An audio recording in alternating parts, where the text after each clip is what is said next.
Oi, tudo bem? Quem vos fala é o professor Martins e vamos hoje apresentar para vocês uma videoaula falando a respeito de uma segunda substância inorgânica que são, no caso, representada pelos sais minerais, né?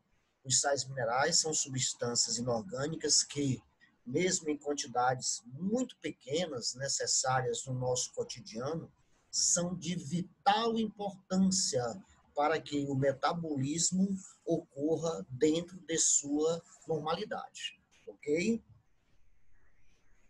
Onde eu encontro os sais minerais? Primeiro, os sais minerais eles podem ser encontrados diluídos nos líquidos corporais, dissolvidos nos líquidos corporais, sob a forma iônica. Se lembrem do que nós falamos a respeito da questão da polaridade da água, né? Polaridade da água que faz com que essa água apresente uma característica muito importante de ser considerada o solvente universal, né? E essa maneira pela qual os sais minerais encontram-se dissolvidos, basicamente é sob a forma iônica, sob a forma de cátions e sob a forma de ânions, ou seja, sal mineral de carga positiva, sal mineral de carga negativa. Então, dessa forma, nós podemos encontrar esses elementos dissolvidos nos líquidos corporais. Segundo, nós podemos encontrar esses sais minerais sob a forma de cristais, como, por exemplo, o carbonato de cálcio, o fosfato de cálcio, que constituem estruturas do nosso arcabouço de sustentação, como é o caso das estruturas esqueléticas, certo? Podemos também encontrar os sais minerais associados a moléculas orgânicas.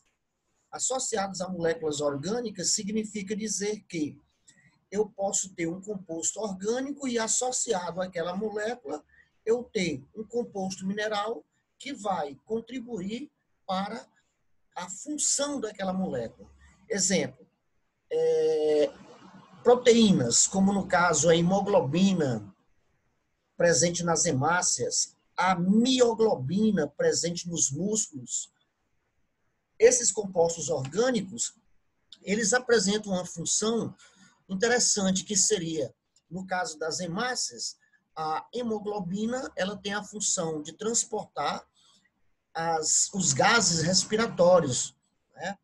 Porque elas apresentam na sua estrutura o elemento químico ferro, sob a forma iônica, né? E esse ferro se encontra presente na parte não proteica da hemoglobina, formando os radicais M com H, né? M. E esses radicais M que contêm ferro têm uma afinidade pelo oxigênio molecular. Desta forma, tem a finalidade de transportar o oxigênio molecular. E a mioglobina, presente nos músculos, ela tem a capacidade de reter o oxigênio que, por difusão, é repassado da corrente sanguínea para o líquido extracelular e daí para o interior dessas células, para que possam ser utilizados no metabolismo aeróbico de produção de energia, certo? Como que nós podemos classificar esses sais minerais? Primeiro, os sais minerais eles podem ser classificados de acordo com a necessidade dia desses sais minerais. Desta forma, eu tenho os macrominerais, são aqueles que são necessários em quantidades acima de 100 miligramas por dia. É o exemplo, no caso, como exemplo, nós temos o cálcio, né? Ele é necessário em quantidades superiores a 100 miligramas dia. E os microminerais, que são aqueles que são necessários à sua ingesta diária em menos de 100 miligramas dia. Exemplo, nós temos o zinco, o cobre, o iodo, são exemplos típicos desses sais minerais. Com relação a alguns grupos de sais minerais e sua importância biológica, vamos citar aqui alguns deles. Primeiro, sódio e potássio. O sódio e potássio têm uma importância muito grande em muitas atividades metabólicas no nosso organismo. Um exemplo bem típico da necessidade desses elementos no nosso organismo seria para representar o que nós denominamos de potenciais bioelétricos, potencial de membrana e potencial de ação. O que significa isso? No líquido extracelular, nós temos a presença de sódio e potássio, assim como nós temos também a presença de sódio e potássio no líquido intracelular, ok? Só que esses elementos eles vão se encontrar em concentrações diferentes.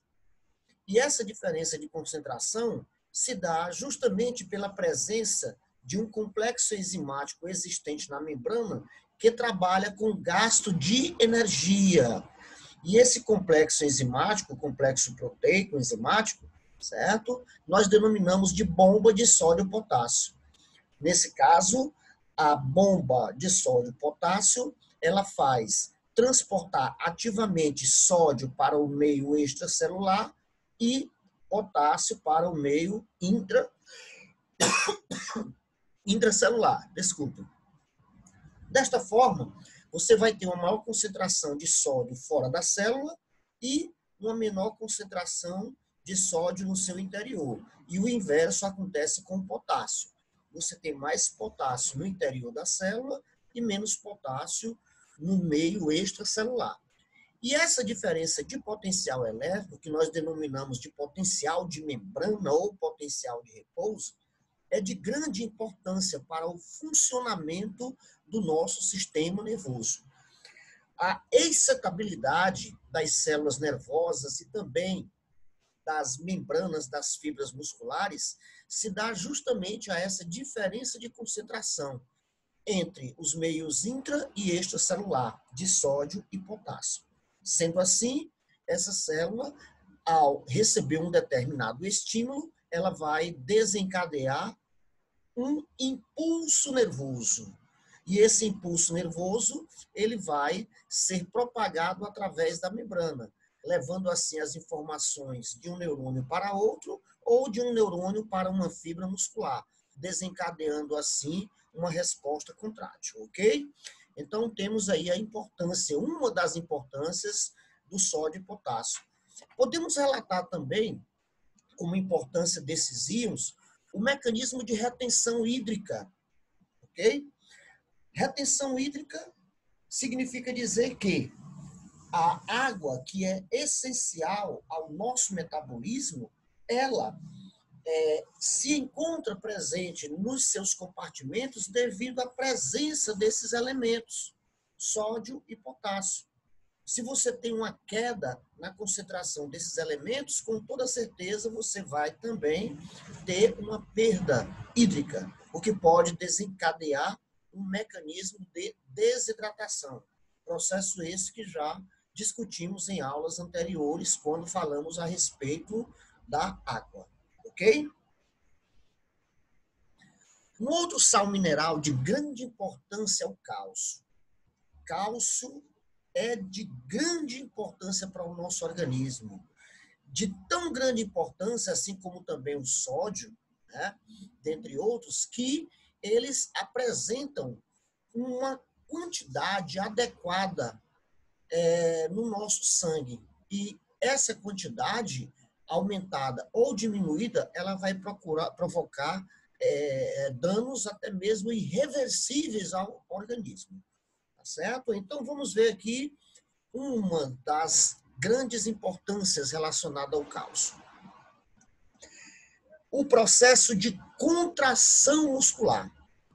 Quando nós formos analisar o mecanismo funcional do músculo estriado cardíaco, estriado esquelético, nós vamos ver que a atividade nervosa ou o impulso nervoso, ao alcançar o retículo endoplasmático liso, conhecido como retículo sarcoplásmico, e, no caso, que armazena íons cálcio, esse cálcio, sendo liberado, ele será captado por uma proteína do filamento fino, que nós denominamos de actina, e essa proteína que recebe o cálcio, mais precisamente a troponina C, ela vai liberar sítios para que a ponte cruzada da miosina se ligue ao filamento fino, desencadeando assim o mecanismo de ativação de uma enzima chamada ATPase, ou miosina ATPase,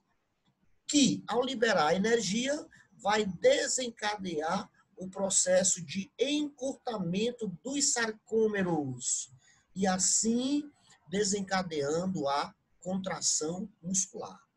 Então, resumindo, impulso nervoso, ao chegar no retículo sarcoplásmico, alcança as vesículas de cálcio, que são liberadas e captadas pela troponina C, presente no filamento fino de actina, liberando sítios para que a ponte cruzada do filamento grosso de miosina se conecte ao filamento de actina. Nesse momento, você tem a hidrólise do ATP, energia liberada e, consequentemente, o mecanismo de contração muscular. Ok? Uma outra importância biológica também relacionada ao cálcio estaria no mecanismo de ativação ou manutenção dos potenciais bioelétricos das células cardíacas. Diferentemente do músculo estriado esquelético, não é de se esperar que as fibras musculares cardíacas desencadeiem o que nós chamamos de tétano, ou vulgarmente chamar cãibra. Isso porque o cálcio é importante no mecanismo de repolarização das membranas das fibras musculares cardíacas. Como? Provocando um chamado platô, que seria um momento em que a despolarização ela se mantém por um determinado período e, naquele momento, um novo estímulo não poderá desencadear um novo potencial de ação. E, assim, você tem a manutenção da ritmicidade do trabalho cardíaco, graças à presença do cálcio extracelular, que, no momento do pico da despolarização e início da repolarização, esse cálcio penetra e mantém essa despolarização por um determinado período. Ok? Outra importância ainda relacionada ao cálcio seria na formação dos cristais de carbonato de cálcio, na formação de outros cristais, como o oxalato de cálcio, né? E, assim, sob a forma de carbonato de cálcio, ele tem uma importância muito grande no mecanismo de formação do nosso arcabouço de sustentação, que é o nosso esqueleto, na formação dos ossos, certo? O oxalato de cálcio, ele tem importância clínica, tendo em vista que, normalmente, ele é o principal formador de pedras na vesícula ou pedras nos rins, tá certo? Aqui nós temos uma outra figura mostrando aqui a atividade direta do cálcio, né? O cálcio, ao ser liberado pelas vesículas do cálcio, ele é captado pela troponina C, e sendo captado pela troponina C, ele vai liberar os sítios de ligação para que ocorra o mecanismo de contração muscular. Um outro sal mineral de grande importância para a gente é o fósforo. Primeiro, olha a importância biológica desse fósforo. Ele faz parte de uma molécula que nós conhecemos como a molécula base para a formação dos ácidos nucleicos, certo? Nós temos o fosfato ligado a um açúcar, o açúcar ligado a uma base. E aí você forma o quê? Você forma o que nós chamamos de nucleotídeo. Fosfato, açúcar, base nitrogenada.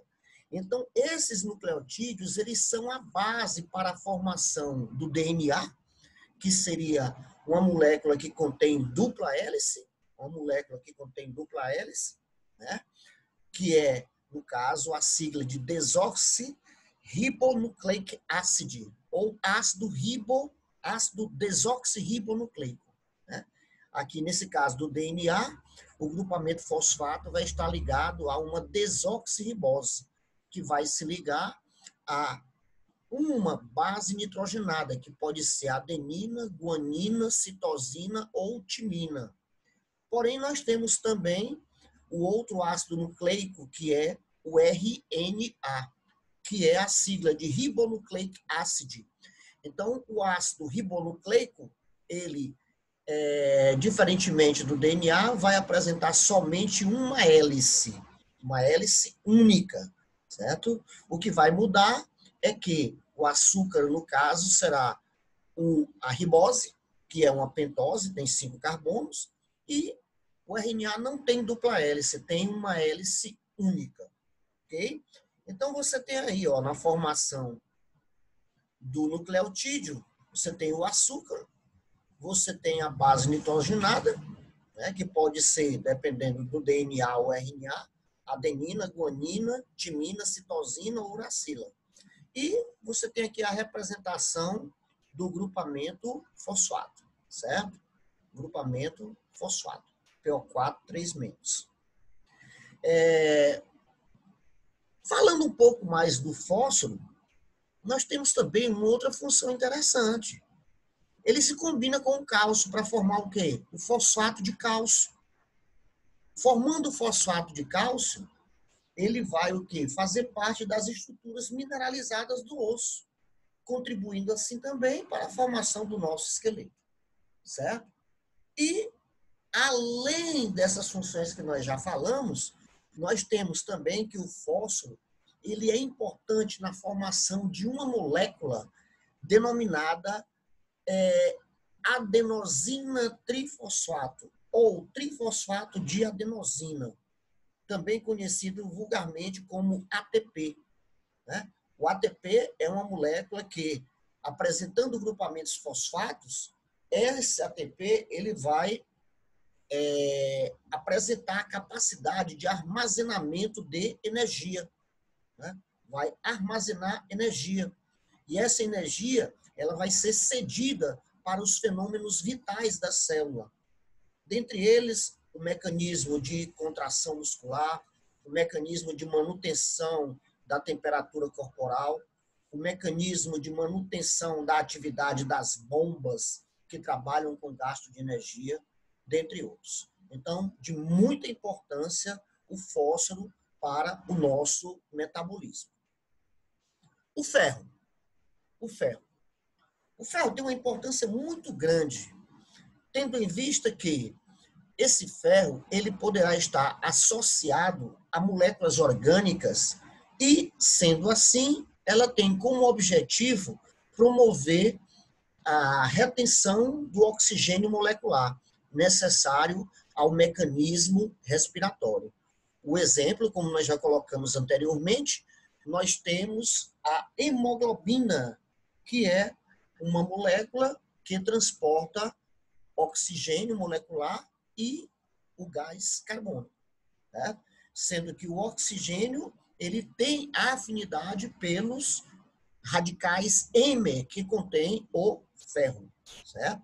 Nós vamos encontrar também o ferro presente na estrutura dos citocromos, que formam uma cadeia que nós denominamos de cadeia respiratória, presente nas cristas mitocondriais e que são de grande importância para o transporte de hidrogênios e elétrons, com o objetivo de promover o que nós chamamos de fosforilação oxidativa, que seria a ressíntese de ATP, a molécula que armazena energia no nosso organismo. Aqui no nosso slide, nós temos aqui a representação da hemoglobina. Ela é uma proteína quaternária, apresenta 4 glóbulos proteicos e apresenta os radicais M. Os radicais M que possuem quem? O ferro. Então, os radicais M que possuem o ferro, eles são de grande importância porque eles, ferro, tem uma afinidade por quem? Pelo oxigênio molecular, ok? E desta forma, de grande importância para o mecanismo de transporte de oxigênio. Aqui você tem a fórmula espacial da hemoglobina, né? E, nesse caso, mostrando o radical M, certo? Que contém o quê? O ferro. E o ferro tendo o quê? Uma afinidade pelo oxigênio molecular. Ok? Continuando. Vamos falar um pouco aqui a respeito do iodo. O iodo é um sal mineral de grande importância para a atividade metabólica basal do nosso organismo. O que significa dizer isso? Seria a manutenção de uma quantidade mínima de reações para que o metabolismo celular ocorra, para que mantenha a célula viva. Ok? Então, esse iodo, ele tem essa importância no metabolismo, por quê? Porque o iodo, ele faz parte da estrutura dos hormônios que constituem a nossa tireoide, que são produzidos pela nossa tireoide, né? Então, a nossa tireoide, ela produz um hormônio chamado triiodotironina e um outro chamado tetraiodotironina ou tiroxina. E na sua composição, você tem a presença do elemento iodo. Então, a triiodotironina T3 e a tetraiodotironina T4 são de grande importância para o nosso metabolismo basal. E estão na dependência da presença do iodo para que sejam produzidas pela tireoide. Ok? Então, temos aí a importância do iodo.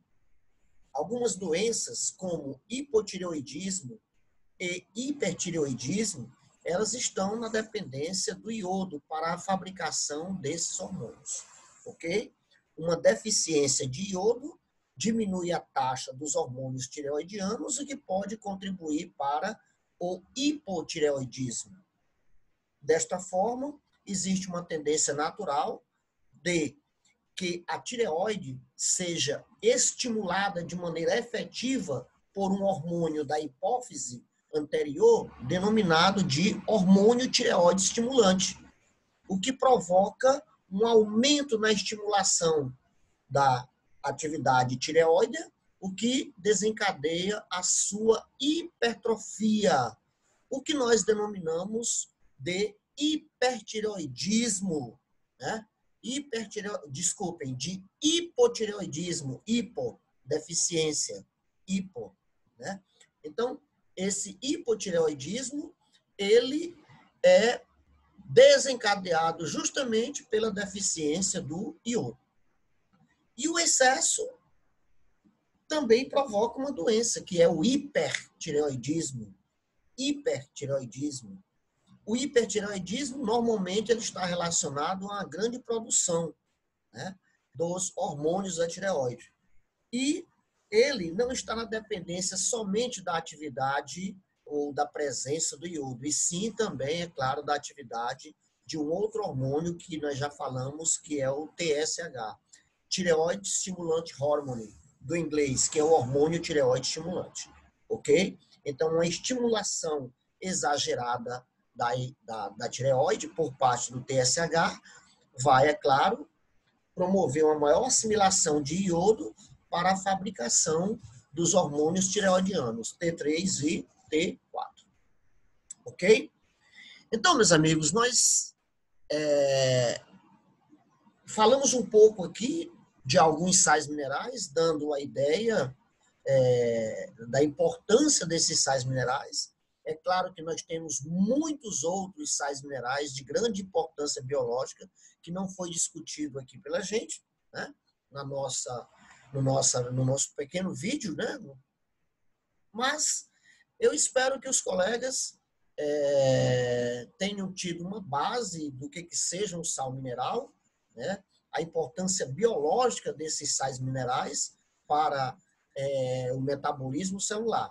E a partir de então, do conhecimento básico a respeito dos sais minerais, nós vamos partir para um novo encontro onde nós estaremos trabalhando com os sais minerais, levando agora em consideração as suas funções relacionadas à prática de atividades físicas, ok? Estaremos retornando daqui a pouco. Me esperem, me aguardem. Tchau.